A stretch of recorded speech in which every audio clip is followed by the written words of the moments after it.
Pet Life Radio. This is Pet Life Radio. Let's talk pets.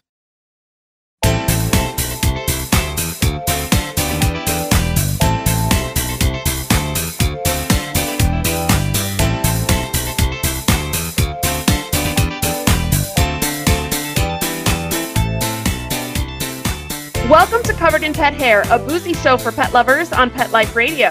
I'm your host, Isabel Alvarez-Arata, and today I have the pleasure of having a drink and a chat with two pet industry entrepreneurs that are raising the standards on pet transport and vehicular safety. One of my favorite things to talk about as soon as we come back from these messages from our sponsors. Take a bite out of your competition. Advertise your business with an ad in Pet Life Radio podcasts and radio shows. There is no other pet-related media that is as large and reaches more pet parents and pet lovers than Pet Life Radio. With over 7 million monthly listeners, Pet Life Radio podcasts are available on all major podcast platforms. And our live radio stream goes out to over 250 million subscribers on iHeartRadio, Odyssey, TuneIn, and other streaming apps. For more information on how you can advertise on the #1 pet podcast and radio network, visit PetLifeRadio.com/advertise today. Let's Talk Pets on PetLifeRadio.com.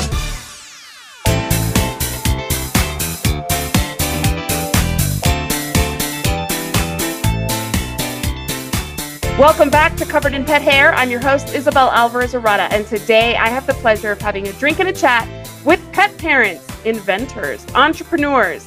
They're adventure seekers, road trippers, coffee lovers, and tea drinkers. They're world travelers, fitness fanatics, adrenaline junkies. One is a black belt in judo and a guitar player. The other is a very poor golfer, apparently, and he was the provincial team handball goalie. They were both born and raised in Manitoba, Canada. Gordon Templeton is husband to Dana, dad to daughters Naomi and Sydney, and dog dad to Nala, who we're going to hear about. And then there is Andrew Churley, who is husband to Caitlin, dad to a son named August, and cat dad to Scout and Scamp. They are the force behind Optimus Gear, a line of crash-tested vehicular restraints for dogs. Welcome, guys. It's so great to have you on the show. Well, thanks for having us. Thank you so much. It's great to be here. You don't know how excited I got when I got your email being like, we'd like to talk about vehicle safety and dogs, because I'm the person who drives around being like, dog shouldn't be on their lap and dog is sticking out of the car and that person's irresponsible and that's going to be an accident waiting to happen. So that's me. My family accepts that about me. But is this a topic that truly is near and dear to my heart? And we're going to talk all about it. But before we do that, I want to introduce our drinking game. So anybody at home participating in our drinking game, obviously don't be driving. Anytime you hear this word right here, The secret word is Optimus. take a drink of whatever you're enjoying. Be 21 in the US to partake. I think the drinking age is 18 in Canada. Is that right? 18 or 19, depending on the province. Okay, Yeah. so be legal wherever you're joining us from. Never drink and drive, and always drink responsibly. So you all got the memo. You got the assignment. You aced the assignment. What are you all drinking tonight? I'm drinking a gin and tonic from Patent 5 Distilleries. Their Purple Blossom Gin. Can't get better. Wow, I love the Purple Blossom Gin. I love that. It's beautiful. I even have seconds if I need it. So, ooh. Beautiful. Yes. Ooh is right. How about you, Gordon? What are you joining us with? I've got Fort Garry Rouge. It's a local microbrewery, and it's their red ale. I love local wine or beer or something. Cheers to that. I'm actually going de-alcoholized today. Can you believe this? Ooh. Can you believe what the world has come to?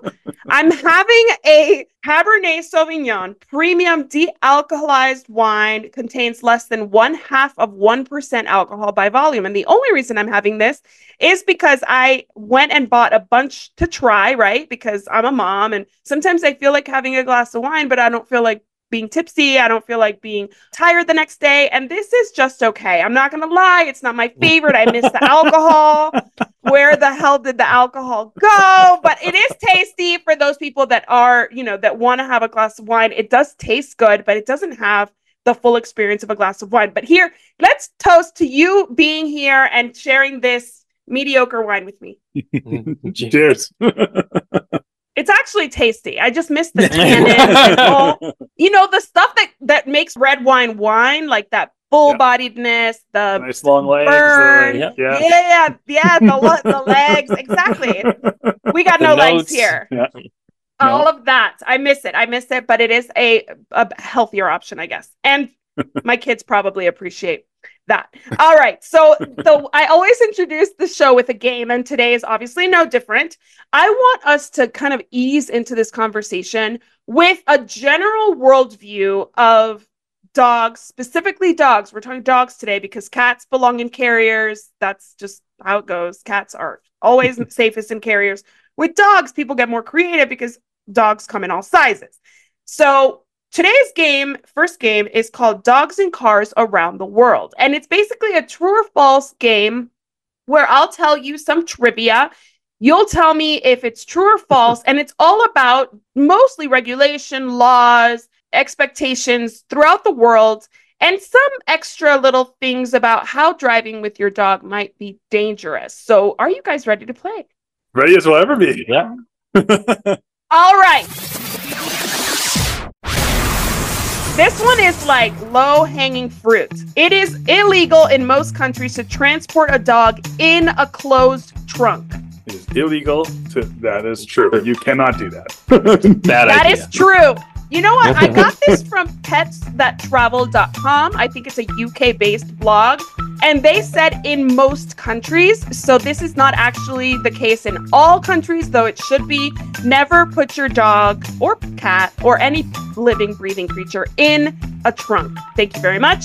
All right, next one. Driving with your dog on your lap or even unrestrained in your back seat can be as distracting as texting or talking on the phone. True or false? True. Definitely true.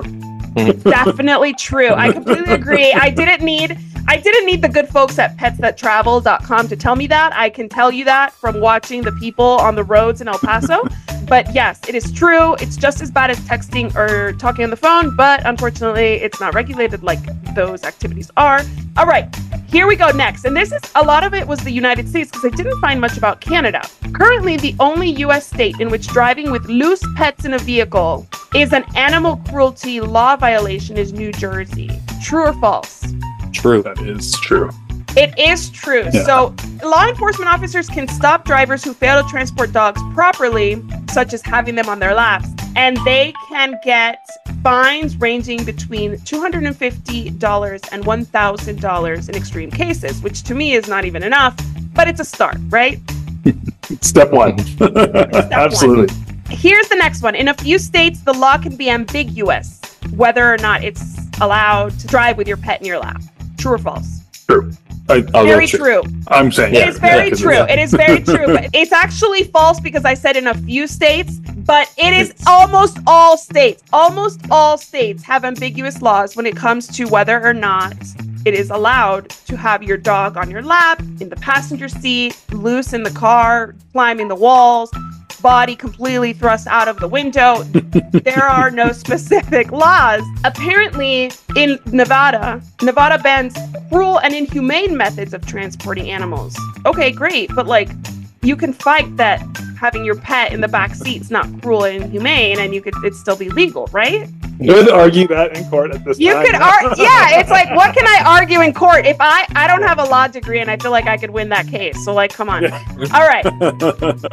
Although legislation may not specifically ban drivers from traveling with dogs in their laps, drivers in certain states can be charged under the existing distracted driver laws. True or false? True. Yes, but it's very all true. About the law enforcement officer's kind of perspective. If they even saw the pet by the time they arrived, all that stuff, right? It's absolutely distracted driver, mediocre at best. Here we go. This one I know you know. There is little to no regulation on the quality and efficacy of pet vehicle restraints around the world. True. And pet restraints Pet restraints can be marketed as crash tested, even though they may not have passed the crash test. True. Very frustratingly true. So I didn't know that. I learned that doing research for this show, and I learned that on your website. So if I pick up a harness that says like crash tested, it could mean that it was tested and the product failed, but it still made it to my Yeah, it's like I went to college. I got all D's. I always use the example that technically you can have a thing of dental floss, tie it around the dummy dog's neck and tie it to the part of the skid, and then I could sell you that as crash rated. I mean, I paid the money, I did the test. It's now crash rated dental floss. I did it. It didn't pass. I didn't say it. Oh, sorry, crash tested. It's crash. You can't say crash rated. It's crash tested dental floss. It doesn't matter how bad the test went at this time because no one is governing it. It's just how it is. Yeah. So the words we should be looking for are crash rated. That and or successfully crash tested. Got it. Okay. Yeah. We need to know the outcome of the crash test. Okay. So Gordon, you are the founder of this enterprise. You are the one that came up with the idea to improve what's out there. And I know Nala, your dog, had something to do with it. How did she inspire you to do this? So Nala's my first dog. I got her when I was 25. Before that, I was actually allergic. Go figure. And then, yeah, right? And then... and at 25, you just stopped being allergic? It was like in my early 20s. I started noticing when I was around dogs more. I was actually dating my girlfriend who had a dog, and I was like, oh, this could be a problem. And then suddenly my eyes weren't itchy, and I stopped sniffling. And I went, oh, I guess I'm not allergic anymore. This is great news. Yeah, you outgrew I guess it. we can That be is dating. good news. So yeah, I got her at 25, and I mean, I was a new pet owner, and I loved taking her everywhere. She was one of the, and anywhere I could go with her, I tried to take her. And one day I started driving around, and I had to slam on the brakes, and she like slid forward and hit the dash because I had a small truck at the time, so she was in the front seat.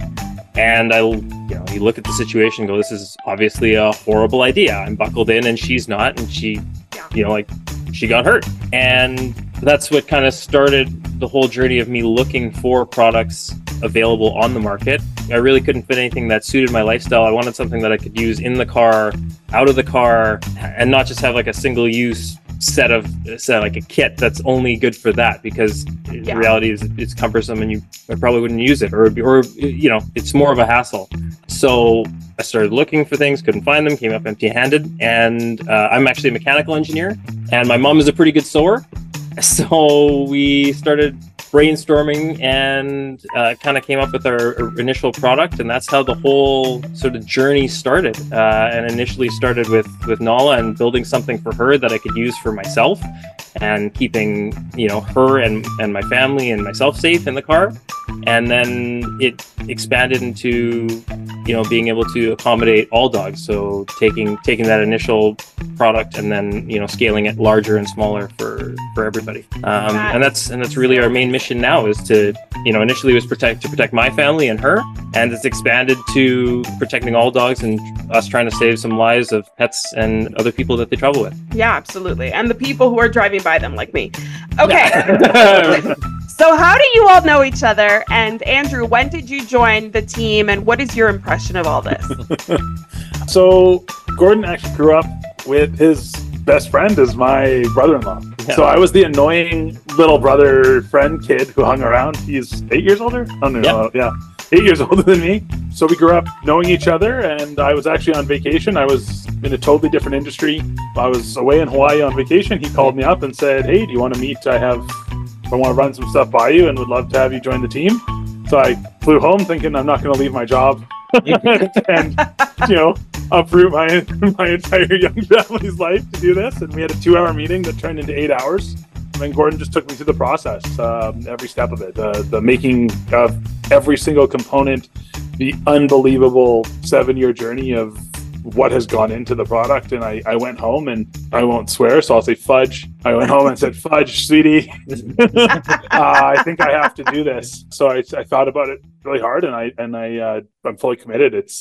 Gordon's passion, just between the passion and the unbelievable actual tangible thing he created, I couldn't walk away. It was too great of an opportunity, and it's too good of a cause to having a social work background as well, continue to work within the community and help people and save lives and every part of it just fit in to a point where I knew I'd regret it forever if I didn't become part of the journey. And now here we are. That's amazing. I love that. I love that shared desire to make things better for everybody involved, because this does touch so many of us, pet parents, the pets themselves, the community at large. Have people been more open to your product today versus 7 years ago? What are people telling you now, Andrew, about the product? I feel like we are doing a better job of educating, but I feel like there's so much left to be done. So I kind of want to get a temperature from you on how people see this in Canada. Everyone that we've ever showed it to thinks it's a good idea. I think the general consensus of opinion is, yes, this makes sense. People may or may not have their own reasons for not doing it, whether existing products may be cumbersome, or you get some similar reactions to, I'm sure, when human seat belts were first introduced. I don't drive that far. I don't get in accidents, I've heard. But no one says it's a bad idea. Everyone totally understands the merit. And typically when you give examples of, an analogy of saying, well, okay, it's not, you wouldn't go put a cinder block behind you unrestrained in the back seat and start driving. Right. If I did that, you'd say that was ridiculous and what a terrible idea. And what are you thinking? Put that on the floor, restrain it somehow, put it in the trunk. Well, the reality is that your dog is essentially a cinder block that's packaged differently, except it has claws and teeth, and you like it a lot more and you love it and you don't want it to get hurt. So why wouldn't you restrain that in a method that is appropriate? So now that we've got something that can fit that need, people definitely see the merit for it, for sure. Yeah. Is that what you're seeing, Andrew, too? Like in your marketing efforts where people are like already familiar and just looking for the right product? Or are you having to educate people on the merits of it? Yeah, I'd say a lot of people have already looked or even tried other products. Maybe they have what we kind of refer to as a distracted driving tether that's going to hold your animal in the right kind of spot where they're not jumping around, but in the event of a crash, it's not going to hold. So people are taking steps in some way, shape, or form, but it is that next level. Funnily enough, what I've really noticed is in my initial, especially marketing efforts, and we are, two guys making this, and I'll use an example of a friend of mine who I guarantee will listen to this podcast, Jen, shout out. Hi, I told her what I was doing, and she burst out laughing. And she's like, "You're going to make dog harnesses? Like, what are you talking about?" And then I showed it to her, and she's like, "There's no way you make this." Because when you think of a locally made product, and that's the funny thing of how much goes into it, and we're so proud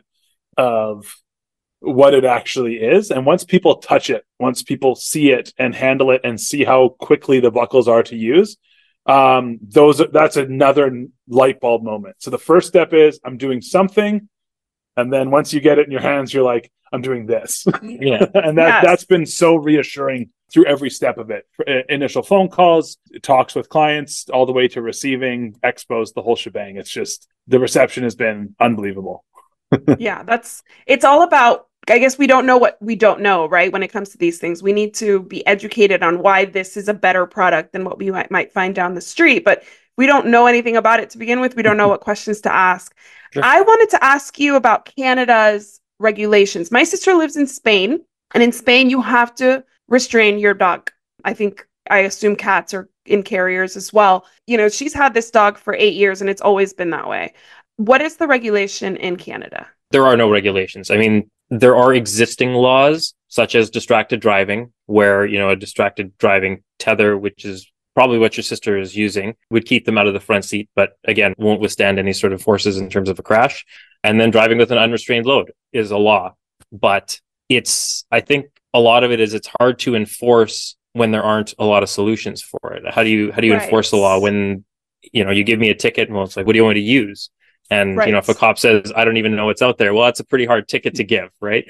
Good point. So the regulations essentially fall under those two categories right now, but there's nothing specific in terms of restraining pets in a vehicle explicitly. Right. So it's the same ambiguity that we have here in the US, and it's probably province specific as well. Is it province specific too, or no? Just like every province would have their own highway traffic stuff, but essentially it's ambiguous across the country. Yeah. Perfect. Okay, so that's what I thought. And that's why I want to dig in more. We're going to take a break here. Let's listen to our sponsors. And when we come back, we're going to actually break down what makes this specific product so special. Don't go anywhere. We'll be right back with Gordon and Andrew. Churley, here's your dinner. Zeus, that's not your food. Don't let that happen to your precious cat. Elevate your cat's eating experience with the Cat Tree Tray. The Cat Tree Tray keeps your cat's food off the floor and conveniently located on the cat tree. It's the perfect way to eat. It's a beautiful wrought iron tray that easily attaches to your cat tree and keeps dogs and other critters out of your cat's dish. A must for multi-pet households. There's a 6-inch tray for large bowls and a 4-inch tray for smaller bowls. Purchase your Cat Tree Tray today. Go right now to cattreetray.com. That's cattreetray.com. cattreetray.com. Let's talk pets Let's talk pets on Pet Life Radio. Pet Life Radio. PetLifeRadio.com.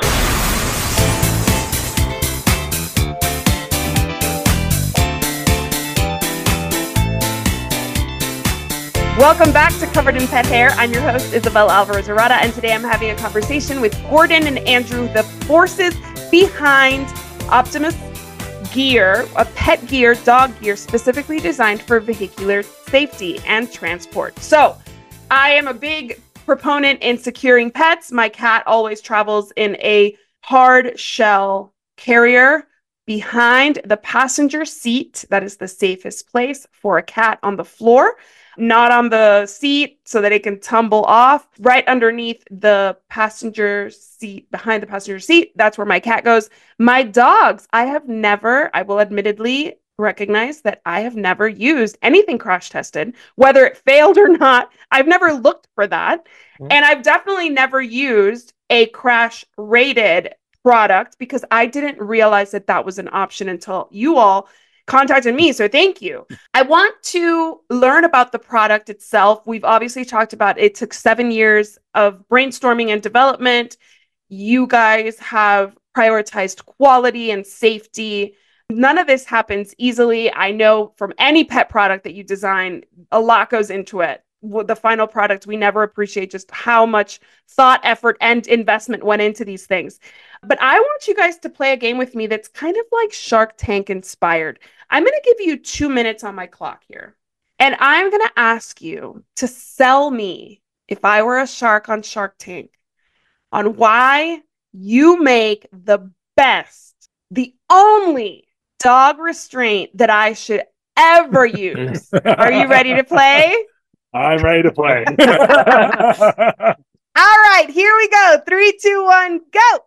When you're looking at different types of harnesses, you're going to see plastic components. You're going to see really thin webbing. You're going to see things that just don't look finished, just don't look designed properly. And that should trigger something in your brain to say, no, that is not going to work. Well, let me show you the Defender harness. You'll notice that each one of our components is custom made by us in a high quality aircraft grade aluminum so that any component itself is going to withstand the force of the crashes. A harness is only as good as its weakest component. Therefore, if you have a piece of plastic, that is going to fail and put your dog at risk. You absolutely love your dogs. You want to protect them and you want them to be comfortable. The Defender harness is going to allow your dog to sit, lay down, shift their butt around, and for even larger breeds, still look out the window without that constant fear of them jumping out. Now, in the event of the crash, they're going to be nice, safe, and sound.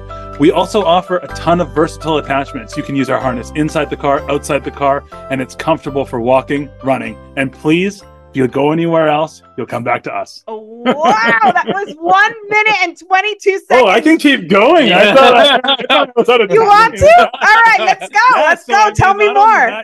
One of the best benefits of our harness is that you can go ahead, you're going to put your dog in, and because we use a 2-tether system, you can have your dog connected to your car as well as your leash. So those dogs that are going to run away, now you can maintain that control so they're not dashing out, whether it be into traffic, into the woods, whatever it is. You are safe, sound, protected. You can take your dog out. We have an active leash that allows you for larger dogs that are pulling to have an elastic effect so you're not receiving the full blunt of their pulls. We have a towing attachment. So if you want to, we've actually redistributed the weight of the dog carrying wagon or sleigh. We put our kids in it. And now they're not pulling and having it choke. It's actually closer to the center of the back. every part of your lifestyle, whether it be sedentary, active, anything in between, you're ready to go inside the car, outside the car. This is the harness for you. Amazing. Great job. I am sold. Thank you. That's the only reason you hired me. Sold. Yes. Good job. I can understand why he interrupted your vacation in Hawaii for this. Yeah. So I read on your website there are patented buckles. What are they patented to do other than the aluminum? Is it just do they look different? Are they complicated to use? Tell us about them.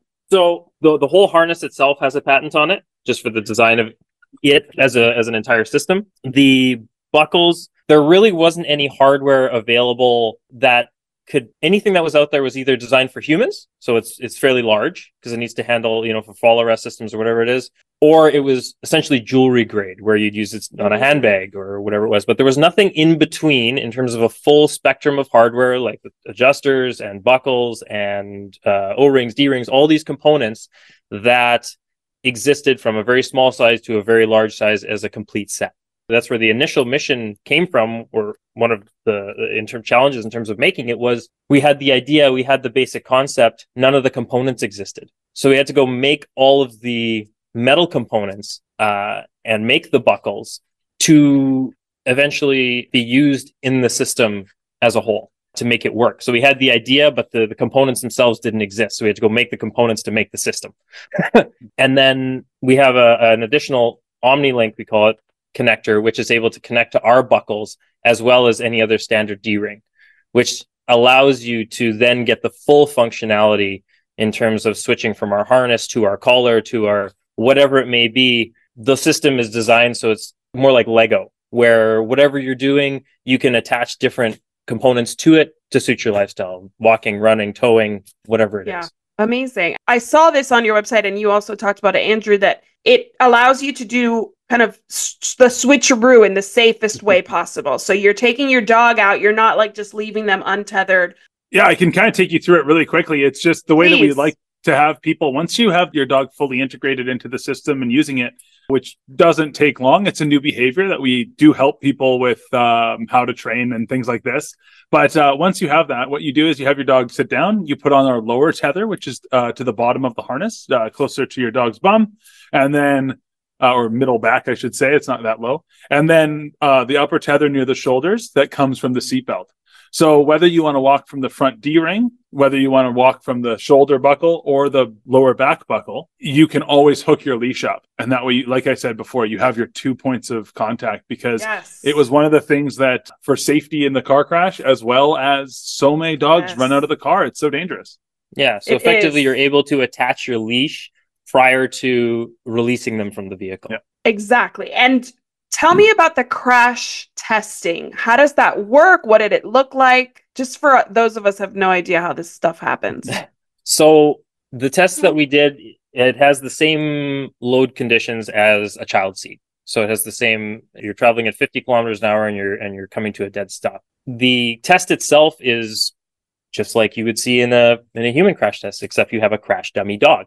So the crash dummy dog is outfitted with our harness and then accelerated quickly to simulate going through a crash scenario. And that essentially shows that the harness that you've attached to them and attached to a vehicle can withstand the loads that are incurred during a car crash. I always point out too that during that testing, we always say 50 kilometers an hour, and people are like, oh, we want it to be 100 kilometers an hour, way faster, but it is simulating to a dead stop. So essentially it's hitting a brick wall. Not even a brick wall, because that would have give like a 30,000 layer brick wall and a dead stop. It's a simulation of a fairly horrific accident, and I mean, you can only test so far. So we're very happy with with the results. That's the same standard that like I said, child seats are tested to as well. That's a huge standard, obviously. Yes, fantastic. How do the dogs like it? Obviously, I have to ask from their perspective. What is it? Does it feel different than a regular harness? Is it just like if your dog's harness trained, they will accept it? How does it work? So I actually work with one of our shelters here. So I take dogs out at least once a week to utilize them within our system for several reasons. So one, I obviously love dogs, and my wife just had a baby and said if I bring one home, she will kill me. So I get the benefit of Gordon paying me to go hang out with dogs and film them and try and get these dogs adopted. But with that, I do have them in our harness every single week. Like I said, at least one. And it is like every other harness. In terms of if they have a little bit of anxiety towards it, we can behaviorally train. I have yet to not have a dog within one day fully using our system. I'm sure that one day there will be a dog that, I have to train for 5 days or whatever it is. Right. But I have had virtually zero resistance, certainly none to getting the harness on. It's comfortable. It's not weighing them down. We have a beautiful mesh that allows them to breathe, whether it's hot, whether it's cold, it's comfortable. So yeah, like I say, not one dog has been resistant to the harness itself. And actually the utilization inside of the car. The way the system works, it allows them, like we talked about before, they have mobility. Yeah. So they're restrained, but they can still be comfortable. They can sit up, they can lie down, they can shift their bum. They can perform all the normal safe activities in a vehicle without having free range of the backseat. And without jumping out when the door opens or if there's a crash and okay. My last question, because I could talk about this all day. My last question is how many pieces are in your system? And is your system like a one-stop shop? Like you don't need another harness if you have this. You don't need another leash component, or can you use your own leashes? How does that work? How many pieces are in your system? So the system comes with, I guess there's a couple questions there. So the system comes with the harness, the upper and lower tether, which essentially anchors your dog and the harness in the vehicle, and then comes with, depending on which package you purchase, we have different levels. We'll either come with a leash converter, which essentially attaches to our buckles and then has a D-ring so you can use your own leash. We have other packages where we make leashes, collars, etc. So when you purchase it in any form, it comes ready to use in the vehicle and out of the vehicle. Awesome. And then, like just one very important thing that means a lot to both of us. We do have if you get in a car accident program. And we always want to make sure that people know this, because the same as a child seat, the same as anything else, if you get in an accident and you've purchased one of our harnesses, please contact us. We will replace it for free. The first time, I always say this, if you get in 30,000 accidents, unfortunately, we can't do the billion harnesses. But you shouldn't be driving after please don't drive with your dog or anybody. It's just so important to us. Gordon did this to save his own dog. I'm doing this. I have my young son. I love animals. And it's such a passion of both of ours that please, if you've bought the Defender harness, if you do get in an accident, we ask for a couple things. Proof of an accident. You just send the other one back so we can learn from it as well and keep improving our products over time.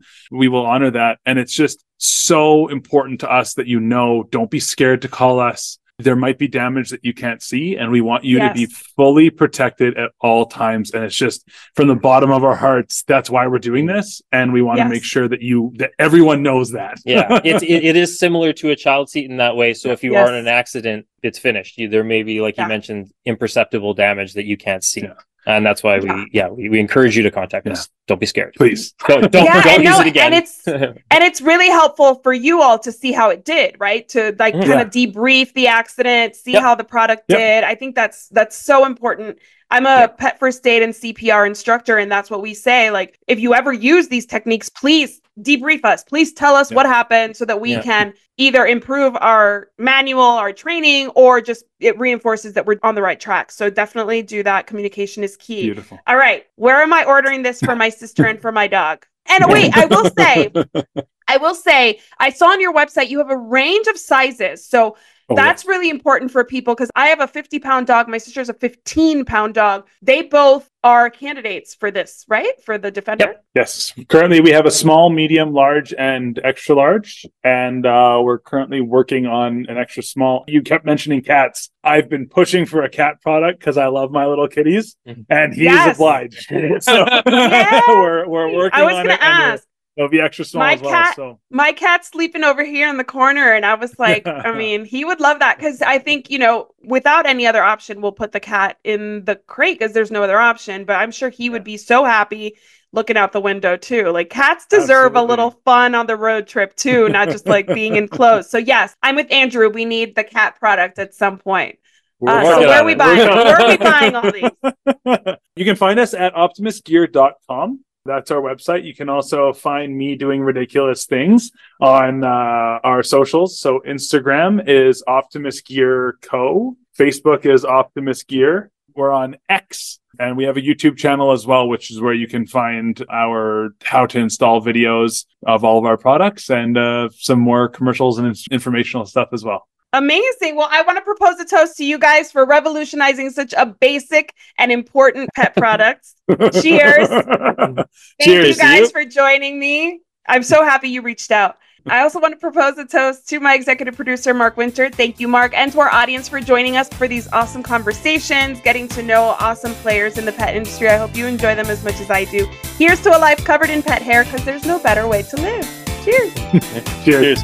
To learn more about Covered in Pet Hair, please visit coveredinpethair.com or petliferadio.com. And remember to review on Apple Podcasts and Spotify, subscribe, like on YouTube. All that stuff helps diffuse this to other pet parents just like you. Thanks for watching, and I'll see you next time.